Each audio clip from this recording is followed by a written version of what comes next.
Hierdie prentjie se byskrif is high functioning depression, hoë funksionerende depressie.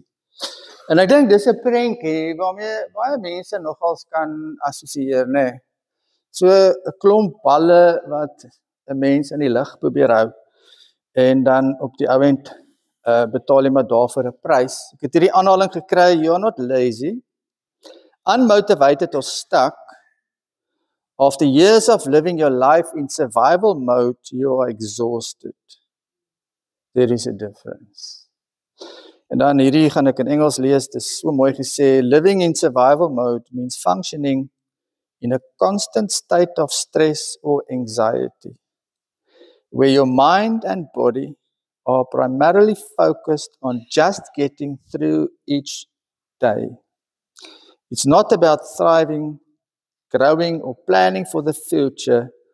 It is about coping with immediate needs of threats, whether emotional, physical, financial, or psychological. Die realiteit is dat baie mense leef nie regtig nie. Dat baie mense eintlik maar net funksioneer. En dat hulle lewens net aan die gang hou. Jy moet werk toe gaan, jy moet huis toe gaan, dit doen. So baie besig, maar daai gevoel van dat ek is lewendig is nie daar nie. En dit maak dat baie mense eintlik maar op autopilot is. Just getting by in Engels. Dat baie mense is maar net soos masjiene.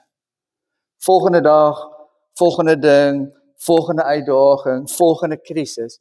En emosioneel ontkoppel jy in die proses. En die pyn wat saam met dit kom, dat 'n ou volledig gedreineer, moeg. Gedreineer is anders as moeg. Gedreineer is net emosioneel net op, rigtingloos, doelloos en natuurlik as gevolg daarvan lei die verhoudings waarin ons staan. Dit gebeur as gevolg van kroniese stres, trauma wat nie verwerk is nie, drome wat verlore gegaan het en lewensritme sonder dat ek rus. En baie mense te verlange en 'n hinkering na meer betekenis en vreugde en vrede. En in die pastorale werk wat ek doen, is dit maar wat ek kry. In kort dat mense sal sê, maar daar's tog meer as dit. Daar's tog meer as om net elke oggend op te staan, deur die dag te gaan slaap, môreoggend weer op te staan, weer deur die dag te gaan en vanaand te gaan slaap. Niemand het hieroor gevra, hierdie hinkering, hierdie leegheid, hierdie gevoel van maar ek mis iets. Is dit nie dalk die Heilige Gees wat in my is, wat met my praat nie? Dat dit eintlik die Heilige Gees is wat my roep na meer, die Heilige Gees wat my roep na die volheid wat die Here vir my gee, want die Heilige Gees is tog in ons, en die Heilige Gees vul tog ons lewe. Alles wat ek nou gesê het, is nie die lewe hoe God dit bedoel het om te wees nie. Kom ons sê dit vir mekaar. As ek in survival mode is, en as ek op autopilot is, en as ek maar net deur die dag moet kom, en as ek net deur die week moet kom, dit is nie die lewe wat God vir ons bedoel het nie. Jesus sê, ek het gekom, sodat julle die lewe kan hê, lewe in oorvloed. Dis hoekom Jesus gekom het. Ek het gekom sodat julle die lewe kan hê, en daai laaste deeltjie, die lewe in oorvloed. Nou, zoe is die Griekse woord vir lewe. En in die Grieks beteken dit kan beteken fisies leef, soos ek wat hier staan en kan asemhaal, dit kan wees om geestelik te leef, so dit kan baie letterlik bedoel word, ek leef, maar dit kan ook figuurlik bedoel word, bietjie meer op 'n emosionele vlak. En die oorvloed is die woord perissos, wat twee goed beteken in Grieks. Die een is kwantiteit, met ander woorde baie, né? Baie, meer, super oorvloedig kan jy dit vertaal, en kwaliteit, van hoë gehalte en uitmuntendheid. So as die Here sê dat hy vir ons die lewe wil gee, fisies, geestelik, letterlik, figuurlik, dan bedoel hy dat hy ons lewe wil gee wat baie is, super oorvloedig, maar dat die Here ons ook 'n kwaliteit lewe wil gee. Kan ek dit anders sê, die Here wil vir ons diepte gee in die lewe.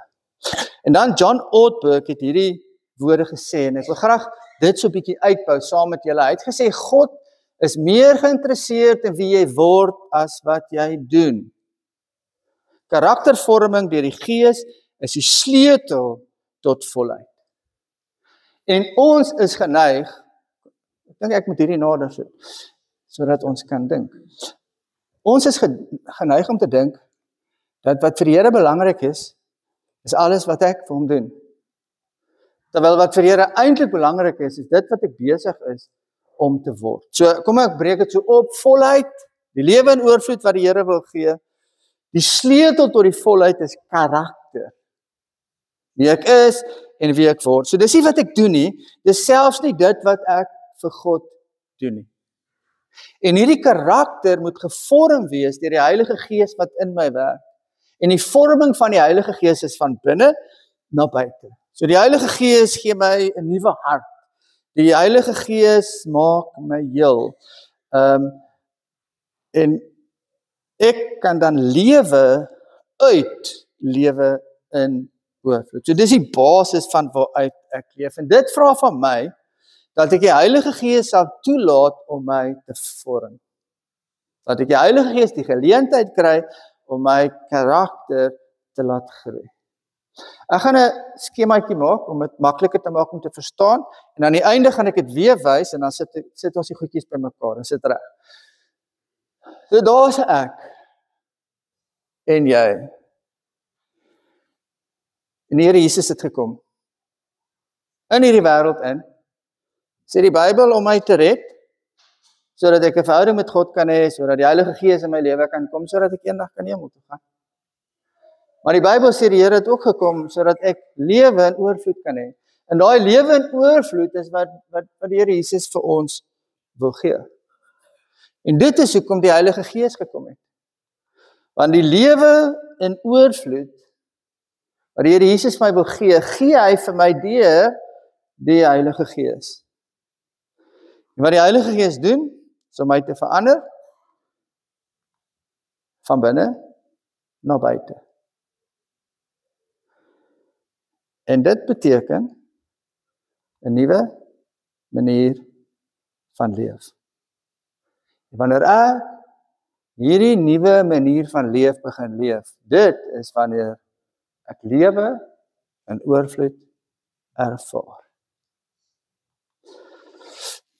Daar's 'n groot verskil tussen 'n kind wat weet, my ma en pa is onvoorwaardelik lief vir my, en 'n kind wat twyfel oor 'n ouer se liefde. Dis twee verskillende kinders. En daar's verskillende vlakke waarop sulke kinders van mekaar verskil. Die eerste is op die vlak van identiteit. 'n Kind wat onvoorwaardelik deur ma en pa liefgehê word, weet, dis wie ek is en ek is okay met wie ek is.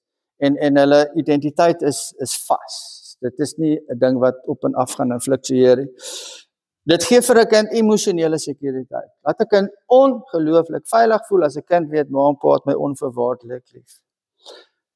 Dit gee vir 'n kind die vermoë om te kan floreer.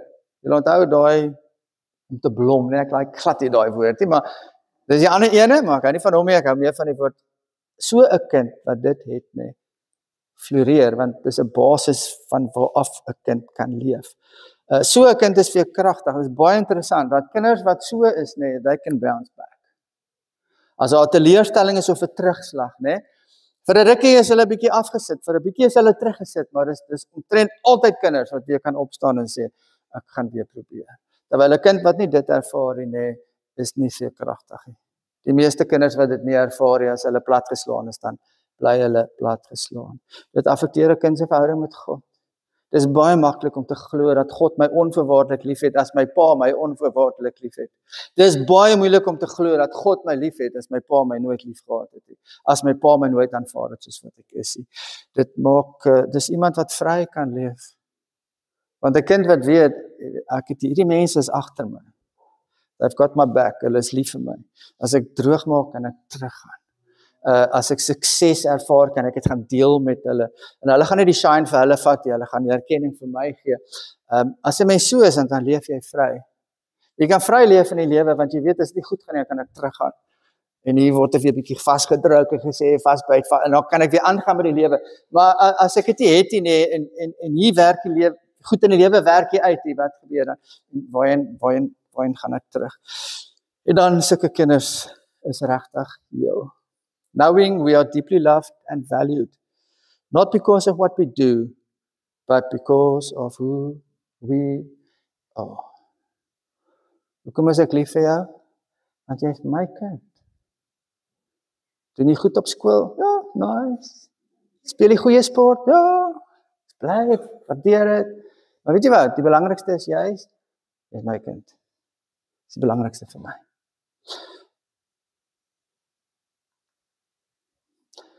Henry Nouwen het gesê, life lived from the heart of belovedness, the deep awareness that we are God's beloved sons and daughters. Dis hoe Henry Nouwen die volheid lewe beskryf.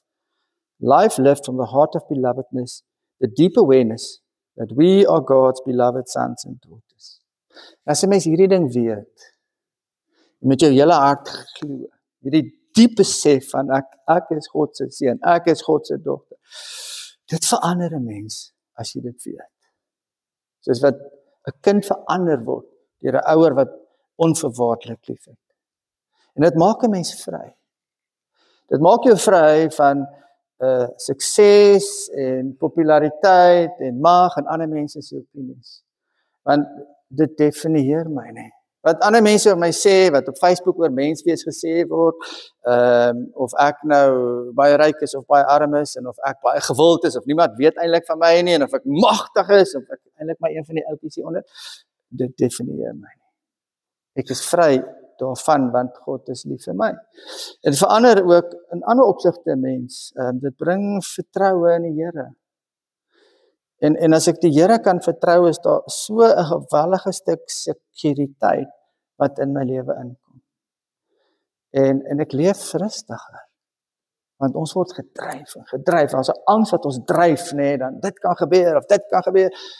En die oomblik wat ek weet, maar ek's God se seun, dan raak die lewe rustiger. Kry innerlike vrede, verander mense verhoudings ook. Dan word my verhoudings eg. Daar kom 'n sagtheid in my verhoudings in, daar kom 'n medelee in my verhoudings. En dit verander my totaal as mens wanneer ek leef vanuit hierdie diepe bewussyn. Oorvloedige lewe is om te leef vanuit 'n plek van rus en 'n identiteit gewortel in God se liefde.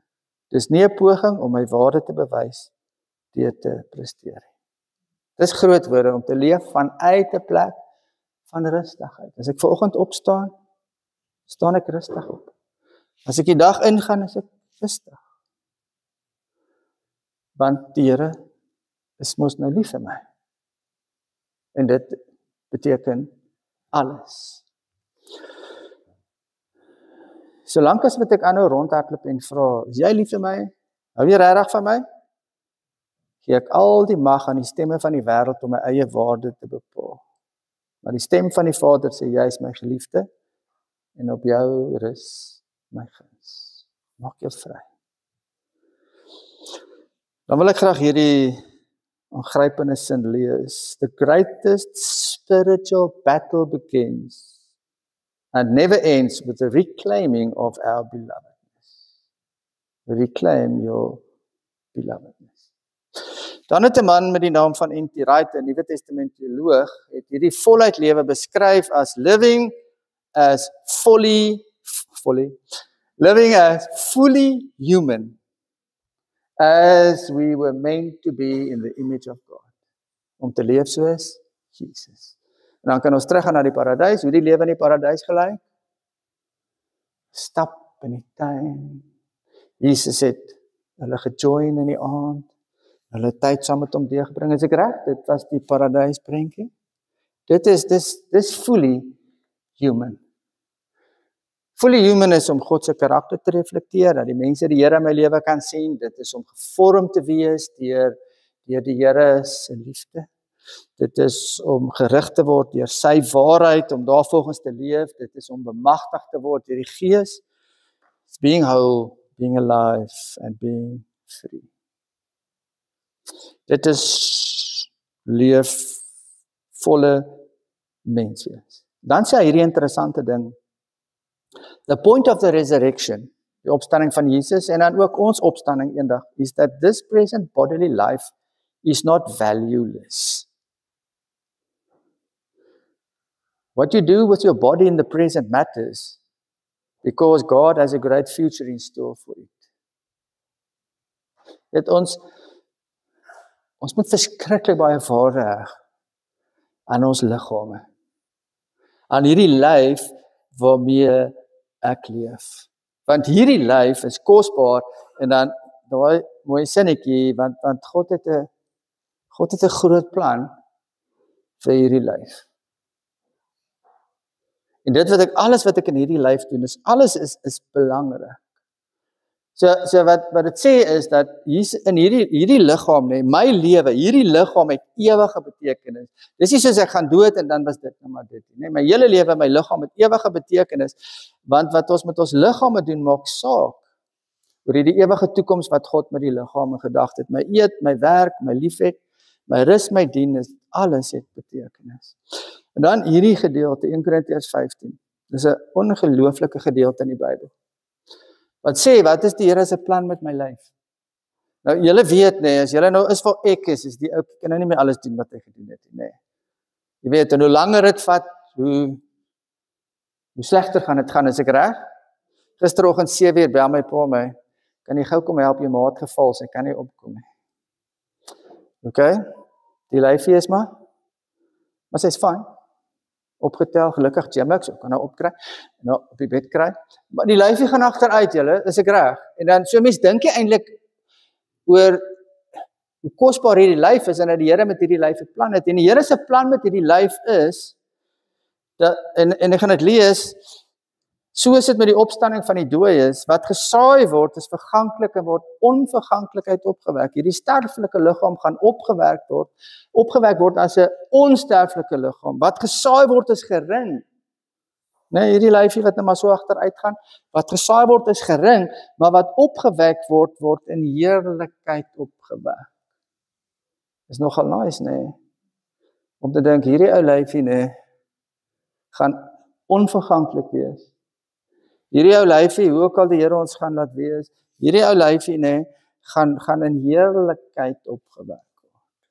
En dan sê dit verder, wat gesaai word is swak, maar word opgewek in krag. 'n natuurlike liggaam word gesaai, 'n geestelike liggaam word opgewek. Dit staan daar. So wat hier gebeur is nie irrelevant. The abundant life is not escape from the world, but transformation within it, as people filled with the Spirit and shaped by the resurrection. Nou hierdie nuwe lewe is nie 'n opdrag nie. Dis nie nice. Dat die Here sê nie vir jou, hoor jy moet so leef nie. Die Here sê nie vir jou, jy moet nou nie so in vrees leef nie, en jy moenie so onrustig wees nie, moenie so angstig wees nie. Dis glad nie wat die Here doen nie. Dis hoe ons baie keer die Here ervaar, dis nie wat hy doen nie. Die Here sê, ek nooi jou uit na 'n lewe van vrede. Ek nooi jou uit na 'n lewe sonder angs. En dit is hoekom Jesus die Heilige Gees dan stuur, om dit moontlik te maak. So as Jesus kom en hy sê, ek het gekom sodat julle die lewe kan hê en dit in oorvloed, dan voeg hy die daad by die woord deur die Heilige Gees te stuur, wat ons help om daardie lewe te kan leef. En dis die Heilige Gees wat in ons is, en wat ons lewe vul, wat ons herinner aan ons identiteit. Ek kan dit 333 keer vir jou sê, dat jy is 'n geliefde van God, dat die Here jou onverwaarlik liefhet. Ek gaan dalk glad nie tot jou deurdring nie. Maar die Heilige Gees is die een in ons wat ons daarvan oortuig. Wat die Heilige Gees doen is dat die Heilige Gees ons vorm. Hierdie nuwe mens, hierdie vermoë om hierdie nuwe lewe te kan leef, is die Heilige Gees wat dit moontlik maak. En 'n deel van hierdie nuwe lewe wat ons leef is ook om genees te word. Genees te word van al daai goed wat ons saam met ons dra, wat die lewe wat ons beroof van lewe. Dis die Heilige Gees wat ons bemagtig. Dis die Heilige Gees wat ons die krag gee vir wat ook al dit is wat die Here vir ons wil gee en doen. So wat is my deel? Wat is my deel? Op pad na lewe in oorvloed. As ons deur die Gees lewe, laat ons dan ook deur die Gees ons gedrag bepaal.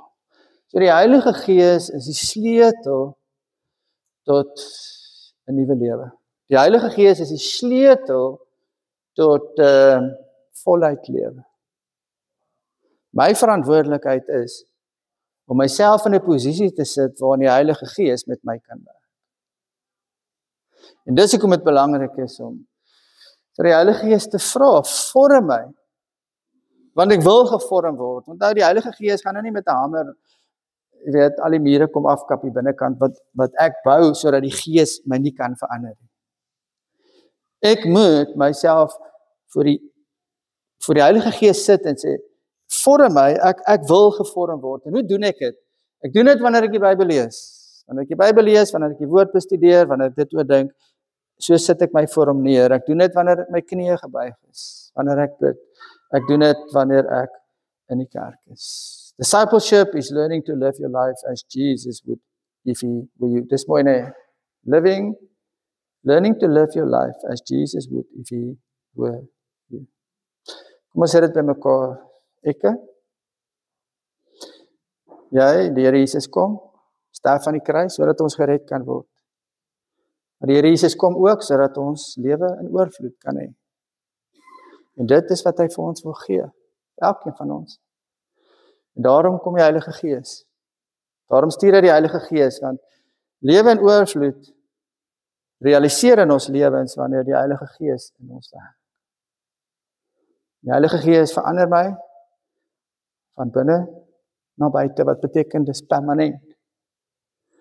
Die Heilige Gees maak vir my 'n nuwe manier van lewe moontlik. En daai nuwe manier van lewe, dis lewe in oorvloed. En daai nuwe manier van lewe is in die eerste plek, ek leef vanuit die werklikheid dat ek is 'n geliefde van God, sy seun, sy dogter. En die tweede is dat ek kan volledig as mens leef. Van my vra dit dat ek my gaan sit op 'n plek waar die Heilige Gees my kan begin vorm. Amen.